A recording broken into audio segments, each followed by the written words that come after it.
Would it surprise you to know that 95% of insurance producers and financial advisors surveyed report medium to high levels of stress, and a full 39% of those surveyed have reported stress levels that are compatible with post-traumatic stress disorder? Can you imagine that?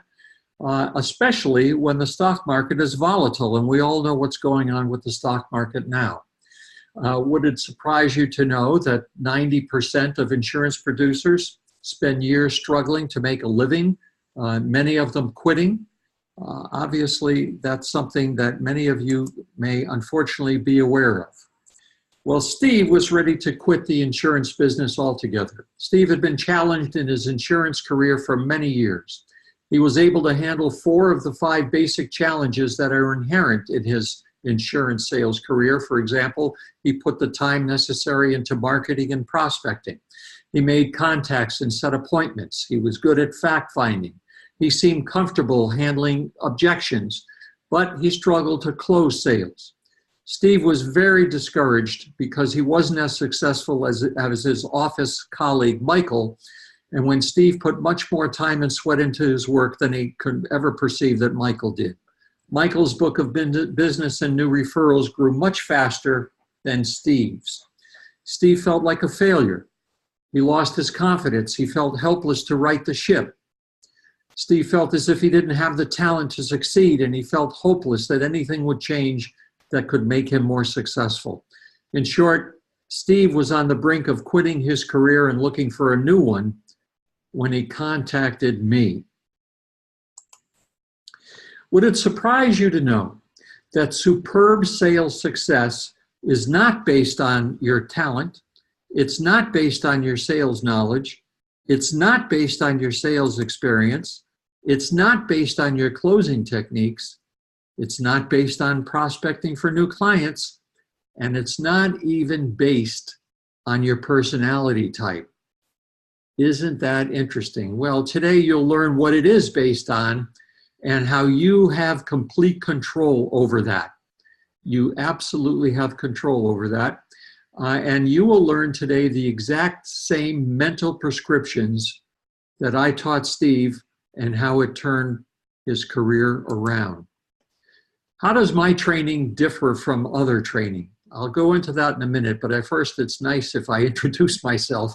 Good morning or good afternoon, everybody. I'm Dr. Jack Singer, and I welcome all of you insurance producers and financial advisors to this exclusive Insurance WebEx workshop entitled 5 Proven Steps to Immediately Skyrocket Your Career for the Insurance Producer and Financial Advisor. For those of you who have never heard one of my webinars or haven't heard about me before, let me just give you a bit of information. I do not come from a financial services or insurance background. I come from 37 years as a professional sports psychologist working with Olympic gold medal winners and professional athletes. So my expertise is teaching people how to develop a winner's mindset and release the true potential that lies within each of you. I think all of you are winners. You just haven't figured out how to release that potential that's sitting there dormant. In 2008, I pivoted my career to focus on financial professionals just like you, because I saw the need for all of you to overcome the stresses inherent in your profession so you can release the true champion that lies within, as I said. You can supercharge your success if you just learn how to tweak some of the unfortunate habits that have kept you from that success, and that's what you're going to learn today. Just like my Olympic gold medal athletes, you need to learn how to recognize the psychological obstacles that get in the way and then modify those obstacles. So my passion is to help insurance producers and all financial services professionals to bring their A game to the table every time. I'm the author of the Financial Advisor's Ultimate Stress Mastery Guide. This book is a game changer, and nothing like this has ever been written for financial professionals. And as a bonus today, at the end, I'll tell you how you can get a complimentary, that means free, free copy of the e-version of this book, which I'll be happy to send all of you, and I'll explain it at the end. I also help producers and advisors to succeed not only with my webinars, but by conference keynotes and my private confidential coaching. And by the way, I'm going to be offering a complimentary coaching session. That's a $425 value, completely free for anybody who's listening today. Again, I'll tell you how to do that at the end. And I also have a 12 continuing education online course entitled How to Develop the Mindset of a Financial Professional. But this workshop is different than the others you've heard. Why is it different? Because I'm not here to sell you anything. I'm not even going to discuss that course anymore. You'll have to send me an email to ask questions about it. I'm really here to give you information you can put to use immediately. That's how my webinar differs from others. Other training programs also focus on skill sets for prospecting, handling objections, closing, etc. That training ignores developing the mindset which is necessary for success. And sales performance always equals your talent plus your knowledge plus your sales plus your skill sets minus distractions. This is the most important thing you can learn today, is that the distractions erode your performance regardless of your talent, your knowledge, or your skill sets. And the distractions, which we'll discuss soon, are negative mindset and toxic self-talk. And those are habits that we've all developed and we need to learn how to recognize. My goal is to give you something memorable and repeatable today that you can put to immediate use in your career. And I will also give you some complimentary takeaways that I've already mentioned that will help you catapult your success at the end, and I'll explain how you can do those. But today's workshop focuses on the 5 most researched psychological factors that lead to either success or failure, whether it's in sports or business, you name it. You remember I told you that I've been a professional sports psychologist. This works with athletes, it works with salespeople, it works with financial people, it works with CEOs. The dynamics are exactly the same, and that's what you're going to learn today. Again, I'm not going to upsell anything. I'm just giving things away for free and sharing this information with you today. So you don't have to worry about what's the gimmick. There are no gimmicks. All right, next. Psychological factors that lead to either success or failure in your business. It's really up to you. The first one, the iceberg belief patterns or habits that you've developed since you were a child.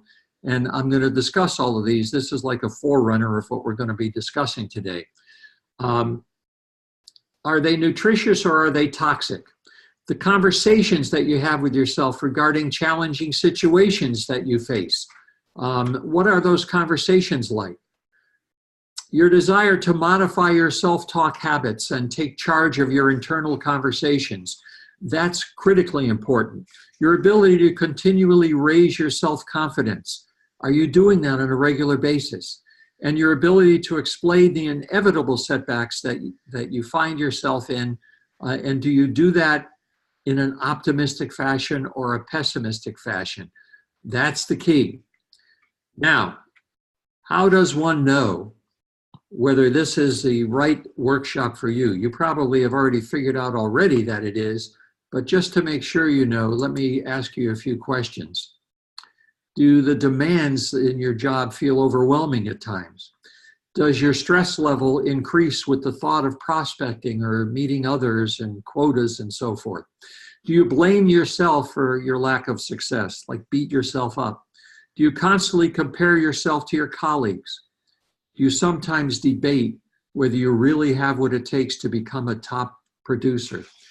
Well, if you answered yes to any of these questions, then obviously this workshop is perfect for you, and I'm really glad that you came. So sit back, relax.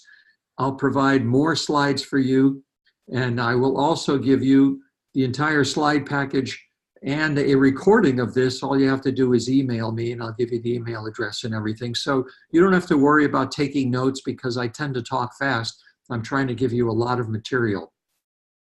Again, as I mentioned, my webinars are different than most because I'm not selling anything. I'm just telling you how to reach me for a free confidential consultation, if you will.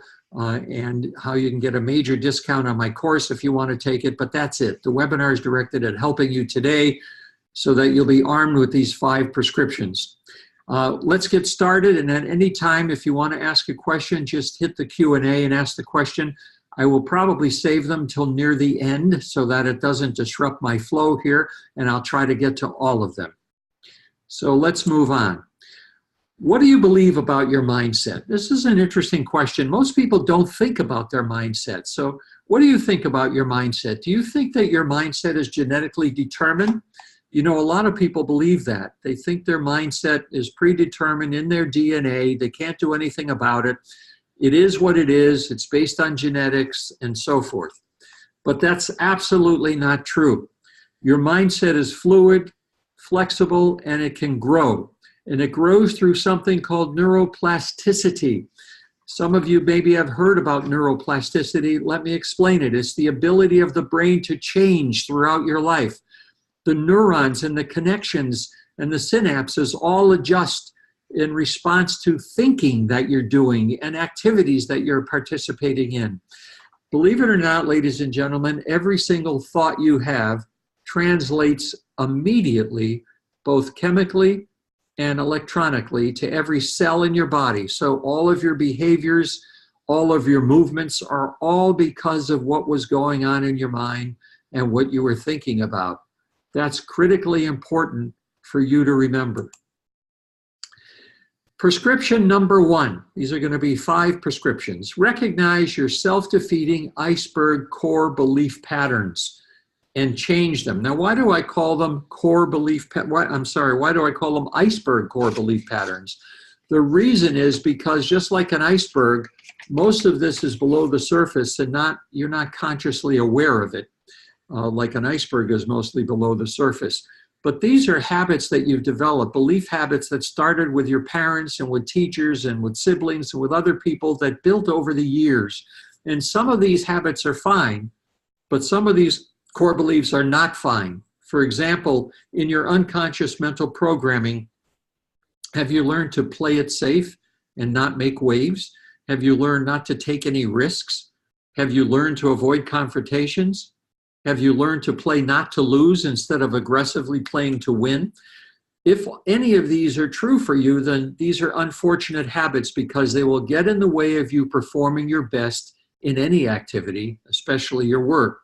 Some other iceberg core beliefs that I didn't write on here are, I must be completely competent in achieving in everything I do or I feel like I'm a worthless person. Well, that's an absurd belief, but a lot of people believe it.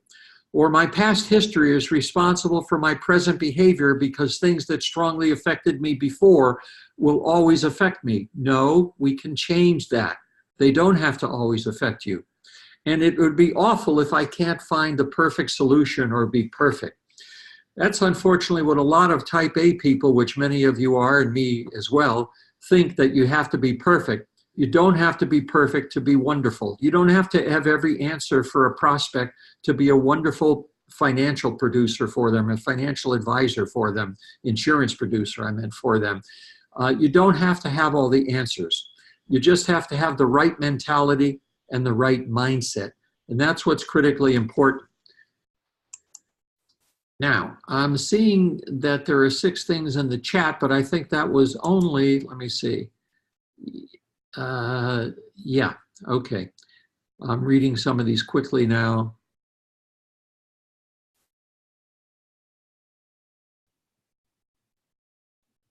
All right. Okay, they're just basic comments, not really anything that we have to address at this point. Okay, so let's move on. What is holding you back? Is it fear? Is it fear that may be holding you back? Fear is false evidence appearing real. Could that be holding you back? And what kinds of fears might you be having? Well, one of those fears is fear of the unknown. If I start changing my thinking or my behavior, I don't know what will happen. Another fear is fear of failure. What if I failed? Another fear is lack of confidence to make changes or resisting any changes. In any case, what I'm telling you here is that fear is false evidence appearing real, which means most of what we fear, way over 90% of the things we fear, are things that will never happen. So you really have to stop that. And again, I'm going to teach you how to change all of that by changing your mindset. So let's talk about prescription number 2. Prescription 1 is you're going to change, you're going to recognize your core beliefs that are unhealthy and change them. Prescription 2 is recognize your self-talk, which is based on these core beliefs. What are these habits? What are the conversations you have with yourself when things happen at work? And these are based on your core beliefs. Do you say to yourself, I need to be perfect or I'm a failure? Do you say, I need to be liked by everyone or I'm feeling like I'm inadequate? Do you think that you're not as good as everyone else thinks you are? Do any of those things kind of happen? Do you say to yourself, what if? What if are the 2 worst words ever put together in the English language, because they're always followed by something negative, like, what if I don't make the sale? What if the client doesn't like me? These are dangerous phrases to use. So what if is something we never want to use, and we want to stop ourselves from doing it, and I'll teach you how to do that as well. You tell yourself that I need to fly under the radar. Why would you want to do that? You want to be seen, not unseen.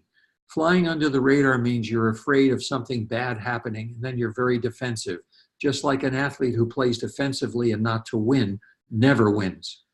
And I need to avoid confrontations. Let's talk about that for a second. Avoiding confrontations. So that means, play it safe. Don't get into trouble with people. Don't be controversial. What that leads to is you're not assertive, and you let people and events take advantage of you. The best book ever written on assertiveness, by the way, which will cost you 1 cent. 1 cent, that's it, 1 cent plus $3.99 for shipping and handling from Amazon. If you get a used copy of this book, it's a penny plus $3.99 for shipping and handling. Best book ever been written on how to assert yourself is called Don't Say Yes When You Want to Say No. The author's name is Fensheimer, F-E-N-S-T-H-E-I-M-E-R, Fensheimer. And Baer, B-A-E-R, is the other author. Don't say yes when you want to say no. So prescription 2 is recognize the self-talk. That's critically important because you can't stop it until you recognize it.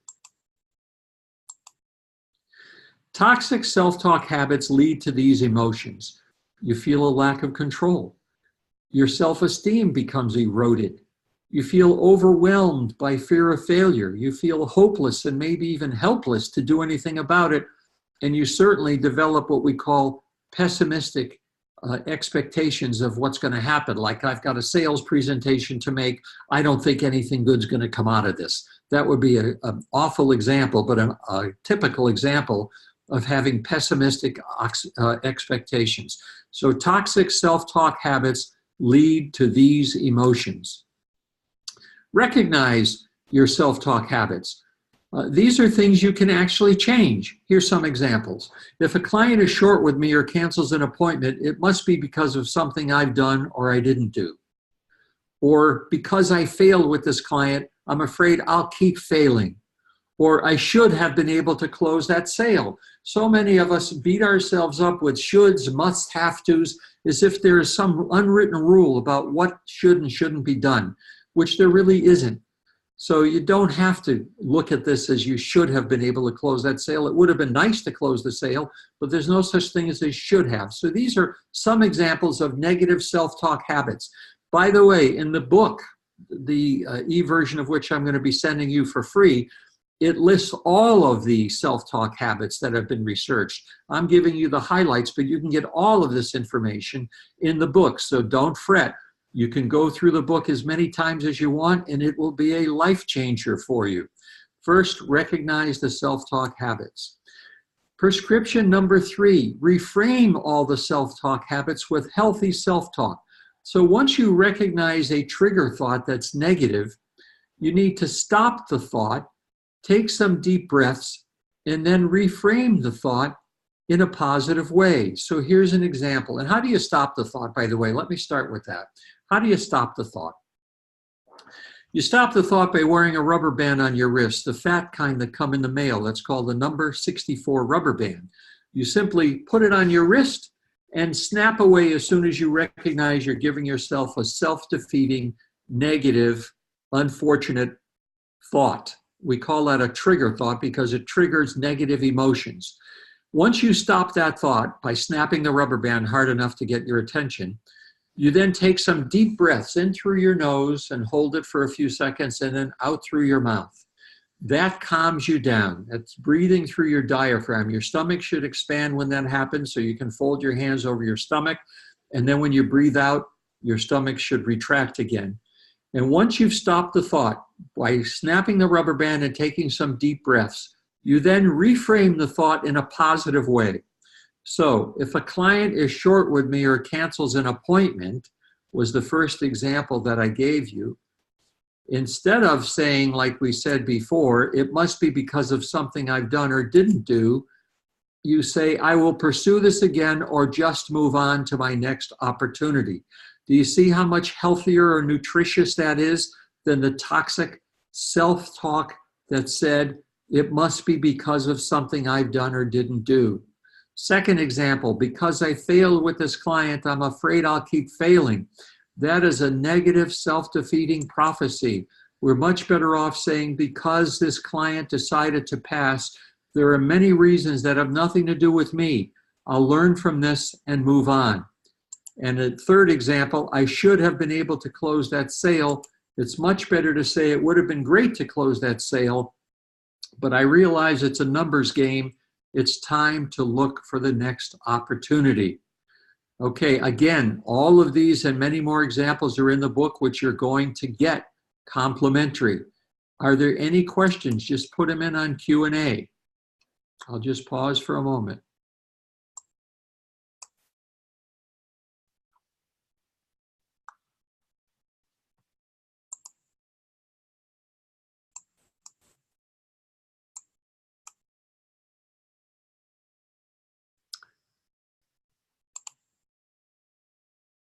Okay, I don't see anything there, so no open questions at this point, so we'll go back to where we were.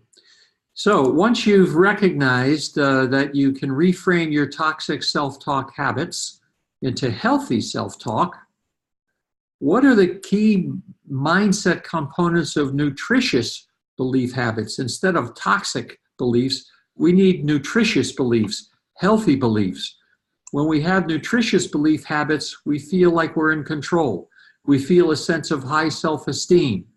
We embrace mental toughness. And by the way, mental toughness, there's a 5-minute routine that I teach that works like a charm. And I'm going to offer that as a free bonus as well. At the end, you'll be able to get another take-home, my mental toughness, 5-minute mental toughness routine.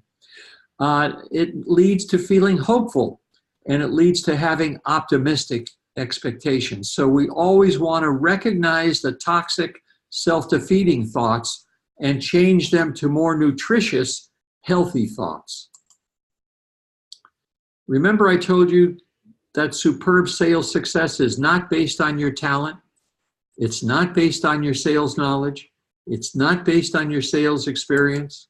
It's not based on your closing techniques. It's not based on your prospecting for new clients. And it's not based on your personality type. Well, if that's the case, Jack, what is it based on? Developing superior sales success is based on the conversations you have with yourself about the sales opportunities and experiences you have. When you go into a sales situation, you tell yourself something before, during, and after that sales situation. Are those conversations toxic or healthy? Because those conversations lead to your attitudes, and your attitudes lead to your behaviors. Your sales success is 100% determined by your ability to control the internal conversations in a healthy versus a toxic manner. A quote that I read once, I don't remember where I read it, so I couldn't cite it for you, but a quote that I read once I really like.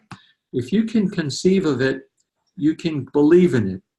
And if you believe in it, then you can achieve it. So it's all a question of what you're going to put into your head. When you modify the self-talk, you modify your attitudes. And when you modify your attitudes, you perform your best consistently, especially when it matters the most. You bring your A game to all situations, and you bounce back quickly from adversity, such as losing a sale. Think about an elite athlete. As I told you, I worked with Olympic gold medal winners, with professional athletes, with elite juniors. Think about it. Don't they want to perform their best when it matters the most? Don't they want to bring their A game to every competition? And don't they want to bounce back quickly when they have an upset or something disappointing happens? It's all controlled by the self-talk that they engage in before, during, and after the event. And it's the same thing for you. It all is determined by the self-talk in which you engage before, during, after a sales pitch, a seminar, dealing with a difficult client. And by the way, there's a whole chapter in my book on how to deal with toxic, difficult clients. There's all kinds of things in the book that will be of help to you. So that's what happens when you modify your self-talk. Prescription number 4. We have to constantly be working on self-confidence. What happens with most of us is we erode our self-confidence, and we constantly are thinking of negative things, the thing that happened that was awful that I can't get out of my mind. I'll give you a great example that just happened. 2 minutes before we went on the air, my computer screwed up, believe it or not. And I could have panicked. I could have told myself, this is going to mess up the entire webinar. I'm sorry, this happened 10 minutes before. I got it fixed 2 minutes before we went on the air. I could have told myself that nothing will ever work here. I'm not going to do any more of these webinars. I can't handle these technical challenges. I could have told myself all of that toxic stuff, and I would have tightened up, got anxious, worried, and I probably never would have fixed the problem. I took a deep breath. I calmed myself down. I said, let's restart the computer. Maybe we need to clear everything out of there. Lo and behold, that worked, and I got everything fired up 2 minutes before we went on the air. We always need to move toward greater self-confidence. So how do you do that? The first thing you can do is remember past successes. Most of us are always remembering past failures. We need to remember past successes. What happened that really worked well for me? What was it all about? I talk to people about having a highlight video in your mind, like a reel of a video in your mind of your greatest success. Where was I? What was going on? What was happening at the time? What did I think about it? Who was there? What did people tell me afterward? How was I successful? Have a highlight video always playing, and constantly fill your mind with positive affirmations. There are many books written on positive affirmations, positive things you can tell yourself to start firing yourself up to win, to be good, to be the best you can be, instead of, oh, here we go again.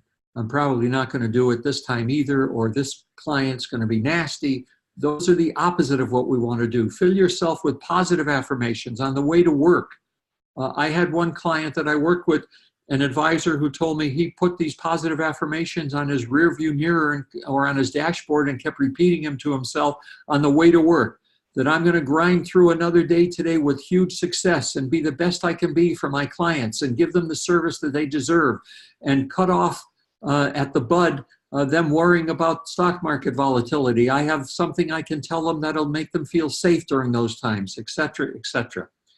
Number 4, visualize future successes. Even when you haven't done them yet, visualize your upcoming meeting or sales situation in a very positive way, in a very successful way, almost like you had the past ones. Visualize this happening in a positive way. If you talk to professional golfers, they tell you they always visualize where the shot's going to go before they swing the club. And they're amazed at how close the ball comes to where they visualized it. They have a target and they visualize the slope of the ball and where it's going to land. Your brain then wants to make that happen. You can do the same thing in a sales presentation. You can visualize where you want it to go and where you want it to end, and keep practicing that till your subconscious mind wants to do that for you. And always reframe failure with nutritious self-talk. Always change what you consider to be failure to, this was an experience I learned from, and I can move on to my next opportunity. Now, this is probably the most important of the prescriptions of all, and I want to take a little time to go through this with you because of its importance and because of how critical this is. This is the most powerful determinant of producer success. This is based on 40 years of research, ladies and gentlemen, that started 40 years ago, but it started in an insurance company. And the psychologist who did this research wanted to explore whether the sales professionals in this insurance company had within their mentality or their mindset an optimistic or a pessimistic expectation of things that happen to them, especially negative things that happen to them. Are there explanations of this positive or negative? Are there expectations beforehand, optimistic or pessimistic? And they found that they could predict with tremendous success who was going to be the most successful producer and who wasn't, just based on this trait alone. The good news is you can learn how to develop this trait even if it doesn't come naturally to you. And I do workshops and seminars on that. It's also in my book and in the course. So there are many ways for you to get this if you don't feel you have it yet. But let me explain what it is. Optimistic and pessimistic expectations of events. They're either going to be temporary or permanent. You're going to look at them as an internal cause or an external cause, and specific or pervasive. And I'm going to explain what I mean by all of that much more clearly right now.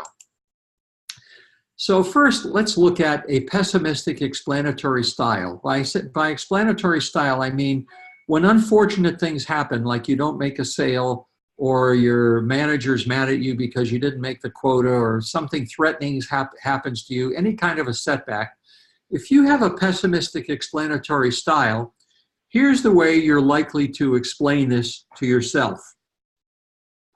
First of all, you're going to give it an internal cause. This was all my fault. It's because of some weakness I had.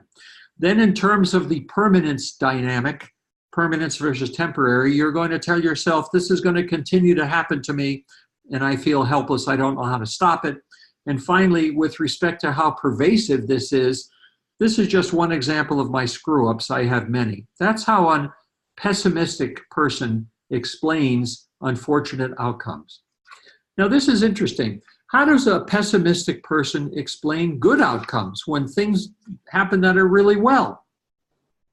Sadly, they give it an external cause. Well, I was just lucky this time. It didn't have anything to do with me. I was in the right place at the right time. I didn't make this happen. They also give it a temporary basis to it. Okay, so this was a fluke. It won't keep happening. Good things never going to keep happening to me. And they look at this as exclusive. Well, this is one good thing that happened, but it's unlikely to affect any other areas of my life. Now, that's how pessimistic people explain things to themselves. And most of you, as we find in the research, most people have a pessimistic explanatory style. But as I said, do not fret. You can learn how to change it. Optimistic explanatory styles. Let's talk about someone who's blessed with that kind of explanatory style. How do they explain unfortunate outcomes? Well, they'll say that this was a fluke. It's an external cause. It's not my fault. It's an exception to the rule. It happened because of circumstances that were beyond my control. What do they say in terms of how temporary or permanent it is? Well, obviously, the optimistic explanation is, this is a temporary setback. I can bounce back from this right away. I can learn from it. I can bounce back from it. And in terms of pervasiveness or exclusivity, the optimistic person says, I had difficulty with this, but there are many other areas of my life in which I thrive. So you see the difference? The pessimistic person says it's all pervasive, it's permanent, and it's my fault. The optimistic person says it was a fluke. It's not my fault. I can learn from this and move on. It's not pervasive, and it doesn't affect, and it's not going to be permanent. Now, how does an optimist explain good outcomes that happen? The optimist says, it happened because of my skills. It happened because of my work ethic. It happened because of my motivation. In short, it happened because of me and what I do. and it's permanent. Good things are going to continue to happen to me, and it's pervasive. It's just one example of all of the good things that I do because of my work ethic, my conscientiousness, my consideration for my clients, et cetera, et cetera. So you see the difference. The optimist looks at good outcomes and takes responsibility for the good outcomes. The pessimist looks at good outcomes and says it's a fluke, it won't keep happening to me. The optimist says these will continue to happen to me because of what I do. The optimist says pessimist says I'm helpless, it won't continue to happen, I don't know what to do. And the optimist says my whole life is filled with positive things because of my work ethic, my determination, my motivation, and so forth. The pessimist says, no matter what I do, many years of my life will constantly be screwed up. So there you have it, ladies and gentlemen. The most powerful determinant of producer success or failure is whether you have an optimistic or a pessimistic explanatory style. By the way, there's a simple questionnaire that takes 20 minutes that will determine if you have that style or not. If you're interested in that, just again, you can email me, and at the end I'll show you how to email me, and I'll tell you about taking that little quiz if you want, confidentially for yourself, to see if you have that. And again, you can learn how to develop an optimistic explanatory style. I go to insurance companies, brokerages, places like that, and teach that all the time. It's also in my course, which you can learn more about by doing a little digging. I'm not selling the course here. So what is the summary of all of this? It's all in the mindset, ladies and gentlemen. It's all about the conversations you have with yourself, the toxic or nutritious self-talk that you have. That's the determinant of success. It has nothing or relatively little to do with your talent for selling. It has relatively little to do with your experience, with your knowledge. Those things are all important, but they'll all be eroded if your mindset is not working correctly. You have to really get that. And most people don't teach that. That's where my work is unique. The key to eliminating the toxic thoughts and replacing them immediately, that's the key.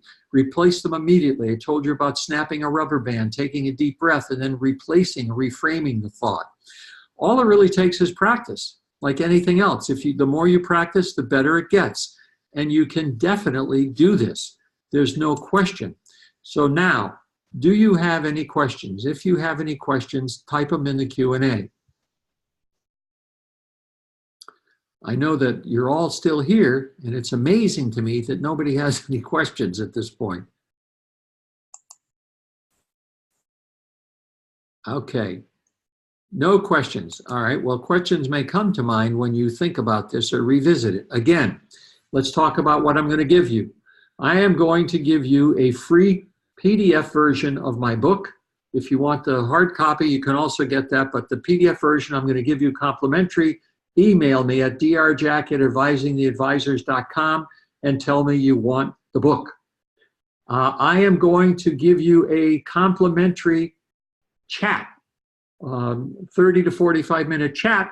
That would normally cost $425, completely complimentary, completely free, because I want you to be able to ask anything that's on your mind that's concerning you so I can help you move on. Again, you can sign up for that chat by contacting me at my website, which is advisingtheadvisors.com, or at my email address, drjack@advisingtheadvisors.com, or you can call at 949-481-5660. If I don't answer, just leave a message that you want to set up an appointment for a chat and leave your number clearly and slowly, and I certainly will call back. If you want more information on my course, you can email me, and again, you get 12 continuing education credits for, and it's a mind changer. It's like expanding this webinar by a factor of 20. You can go to www.developthemindsetofachampion.com, learn all about it there, or email me and ask about it. Again, if you want to get the mental toughness routine, email me or call me, and I'll send that to you. Again, all of these things are complimentary. There is a question now, but I don't, let's see, let me go to the question and see what it is here. I'm extremely driven. I have no internal why. What do you suggest? Okay. Howard says that he has no internal why. That's a whole other workshop on the why and so forth. And what do I suggest? He's externally driven. He's driven only by factors that happen in his life, which would then make him a pessimistic thinker. So Howard, that would make you a pessimistic explainer. You're only driven by things that happen to you rather than your internal motivation. You need to learn how to be an optimistic explainer, an optimistic expectation person. And again, the book will talk about that, and there are courses on that, and I can give you more information. You just need to contact me. That's really an excellent question. Any other questions? I always like to keep this to under 45 minutes because people have many things to do and they have many places to go, and I don't want to keep you, but I wanted to give you all of this information in as rapid a fashion as I could. Again, if you want to get the tape, the recording of this whole thing so you can listen to it again, just email me and tell me you want the recording, and I'll send it off with the slideshow so you'll have all of that again. If you want to get the mental toughness routine complete, complimentary, email me and let me know. If you want the book, email me and let me know.